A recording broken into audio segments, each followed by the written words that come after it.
Bom, minha gente, contabilidade da tragédia, contabilidade oficial, é de 84 mortos com 276 desaparecidos.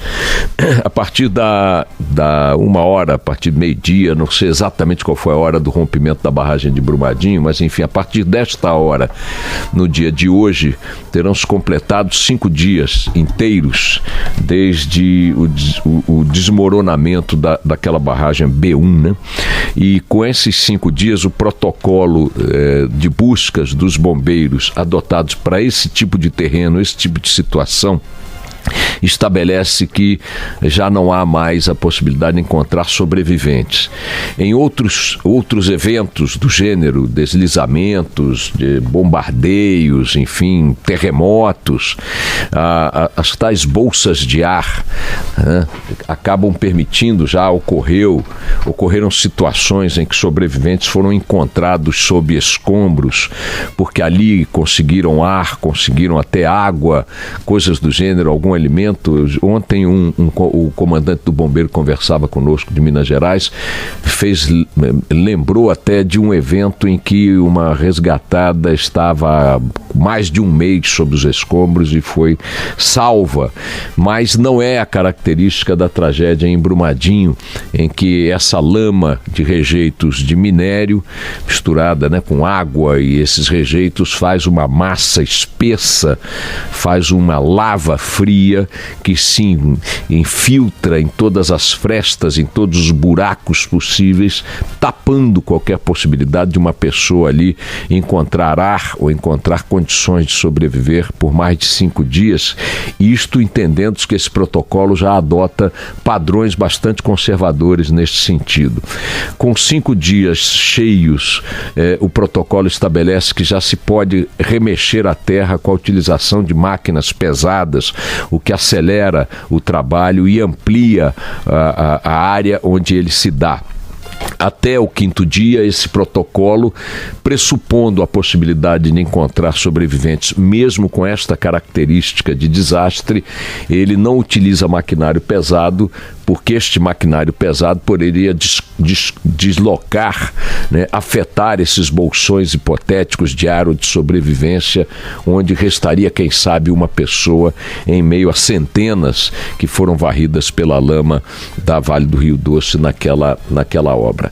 A partir de meio-dia, então, 1h da tarde, completados esses 5 dias, o padrão de operação das equipes de busca por corpos se modificará, intensificando-se, permitindo prever não apenas que nas áreas onde eles detectaram a possibilidade de encontrar maior concentração de vítimas, como o refeitório, a área administrativa, mesmo a área para onde foi deslocada a pousada, que tinha 35 pessoas, pelo menos, por lá, entre trabalhadores e hóspedes, e que foi jogada a 800 metros abaixo pelo impacto da lama.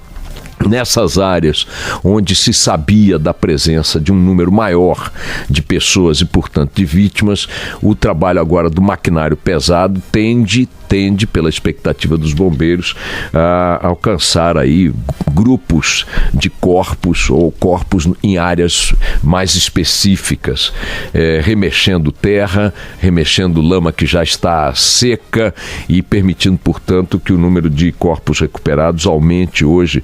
Repito que o número oficial é de 84.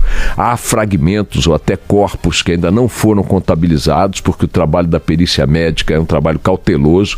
Os números passaram a ser concentrados no IML Mineiro, é ali que se produzirá, já desde ontem concentrou-se ali a divulgação dos números oficiais, mas nós temos ainda 276 pessoas que se somarão a essas 84, quer sejam encontrados ou não seus corpos, ao número de vítimas oficiais dessa tragédia, o que vai jogar esse número para 360 vítimas. O número redondo, se eu não estou errando aqui, exatamente 360 vítimas é o número final daquilo que passará a ser chamado para sempre como Brumadinho, a tragédia de Brumadinho.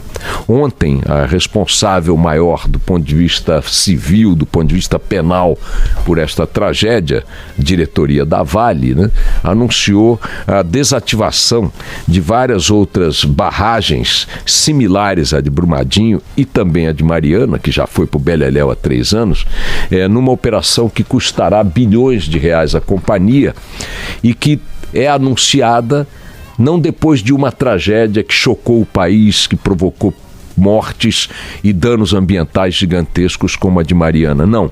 Foi necessário que uma segunda tragédia com o mesmo figurino, envolvendo instalações da mesma empresa, ocorresse para que seus executivos anunciassem algo que nos permita, em tese, evitar uma terceira tragédia similar, uma terceira tragédia com as mesmas características e as mesmas consequências. É impressionante que todo o aparato público envolvido com regulação de barragens, segurança de represas e barragens, que todos os legisladores, que todos os fiscais, os órgãos de fiscalização, que são dezenas, quando você soma os federais aos estaduais, são muitas dezenas de órgãos de fiscalização, de controle, de vigilância, não sei mais de quê, que as Assembleias Legislativas, que o Congresso Nacional, que o Ministério das Minas e Energia, o Ministério do Meio Ambiente, enfim, que todo esse aparato público, somando a ele o Judiciário,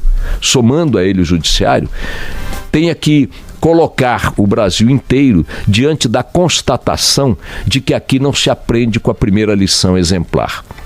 É preciso que ela se repita tragicamente, ampliando até as consequências, para que aí os meios relacionados a essas tragédias tomem atitudes ou sinalizem tomá-las, hein? Porque, notem, estamos diante dos discursos, quer do Estado brasileiro, quer dos legisladores, quer da própria empresa, quer, portanto, do próprio capital privado, discursos dizendo o que vão fazer. Mas se olharmos para trás, veremos, desde Boate Kiss ao Morro do Bumba e a todas as tragédias do gênero que já enfrentamos, que os discursos são sempre muito mais intensos, muito mais bombásticos do que as consequências. A própria contabilidade sobre Mariana mostra isso. Mariana não produziu presos, Mariana não produziu multas que fossem pagas, Mariana não produziu indenizações que silenciassem o sentimento de injustiça das suas vítimas, e Mariana não produziu nada que evitasse Brumadinho. E assim se pode citar em relação a outros muitos eventos trágicos que o Brasil já viveu, e não vou nem falar de coisas muito antigas, referindo-me apenas àquelas que ainda estão vivas na nossa memória. Vejamos no campo das prevenções, das medidas legislativas, das regras, da fiscalização, a ambientes frequentados por pessoas, ambientes fechados, no que diz respeito à segurança contra pânico, incêndio e tal, o Brasil está cheio de arapucas iguais a Boate Kiss, e a Boate Kiss é uma referência. Então, essa persistência do Estado brasileiro, essa persistência das instituições brasileiras, essa persistência até mesmo do empresariado brasileiro, de parecer não aprender com as lições, e acabamos nós mesmos sendo um povo que sinaliza esse tipo de coisa, essa resistência ao aprendizado com as lições dolorosas que enfrentamos. Isto agora talvez possa ser modificado no que diz respeito a barragens e represas, porque estamos vivendo a repetição de um capítulo dramático. Mas ainda assim é preciso dizer, por enquanto, tudo é discurso. Quanto à definição pericial das causas e, portanto, das responsabilidades, a polícia, como vocês acompanharam ontem aqui na Band News FM, prendeu gerentes e supervisores técnicos e engenheiros da Vale e também da empresa que assinou o laudo atestando a estabilidade da barragem de Brumadinho. Essa empresa é uma empresa alemã, uma grande corporação, uma grande multinacional de certificação de segurança. Esse laudo expedido em fins de setembro, 28 de setembro, deu a Vale o documento de que ela necessitava para entrar com outras ações no campo regulatório, no campo legislativo, que lhe permitisse aumentar a capacidade do complexo de Brumadinho, que inclui outras represas, outras barragens, e enfrentar tentativas de endurecimento da legislação nessa área de segurança de barragens. Graças a esse documento, gente mancomunada com o esquema da Vale na Assembleia Legislativa de Minas, no governo de Minas, conseguiu aprovar medidas que reduziram ainda mais o rigor de uma fiscalização que já é praticamente inexistente, precária, para não dizer também cooptada pelo sistema que deveria fiscalizar. Quando a gente fala que o Estado não tem condições de fiscalizar porque tem pouca gente, é mentira. Tem gente suficiente para dar as licenças. Tem gente suficiente para fazer os planejamentos que não são executados. Tem gente suficiente para conviver com o status de insegurança que produz tragédias como essas. Se nós não tivéssemos fiscais em número suficiente para cumprir o trabalho, não haveria nenhuma licença expedida. E há todas as licenças expedidas. Mariana estava licenciada, Brumadinho estava licenciada. Brumadinho, como disse a Vale no primeiro momento, estava toda regular. E se estava toda regular e caiu, é porque essa regularidade, entre aspas, foi comprada ou montada pela associação do capital privado ao Estado corrupto, omisso, cúmplice. No caso de Brumadinho, eu queria dar aqui uma informação que ainda está sendo apurada, mas houve reuniões que precederam o laudo e mesmo a perícia, entre aspas, dessa empresa alemã, TÜV Süd. Houve reuniões com outras empresas especializadas em segurança de barragens, em que os problemas que acabaram culminando com a tragédia de Brumadinho foram identificados claramente. A barragem de Brumadinho vinha perdendo estrutura, sofrendo erosão numa de suas paredes. Isso foi identificado por sinais evidentes de perda de solo, de sedimentos. Obrigado, Carla Bigato, a palavra é essa.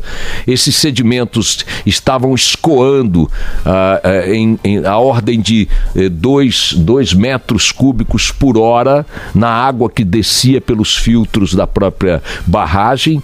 A Vale foi quem detectou isso. A Vale consultou especialistas a respeito desse fenômeno, muito antes, um mês antes quase, de pedir o serviço de confirmação de segurança à empresa alemã, e mesmo percebendo que esse problema estava em curso, as medidas tomadas não foram as necessárias para impedir que a tragédia acontecesse. Havia um grau de conhecimento, uma percepção do perigo constatado pela Vale, e nós vamos dar detalhes disso nos próximos dias, e que não foram consideradas seriamente pelo setor técnico da empresa, que preferiu caminhar em direção a medidas paliativas e a um laudo de confirmação de estabilidade que lhe serviu para o que serviu. E a tragédia está aí colocada.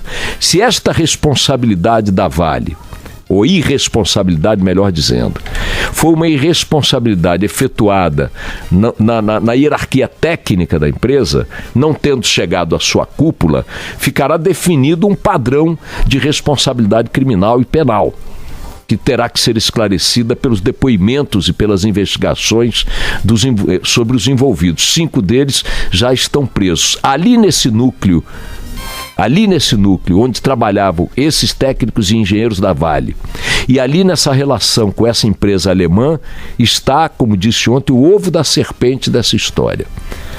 Os segredos mantidos até a tragédia e que agora começam a vir à tona são os segredos que precisam ter donos, nomes, CPFs, responsáveis e, portanto, gente que pague pelo crime cometido.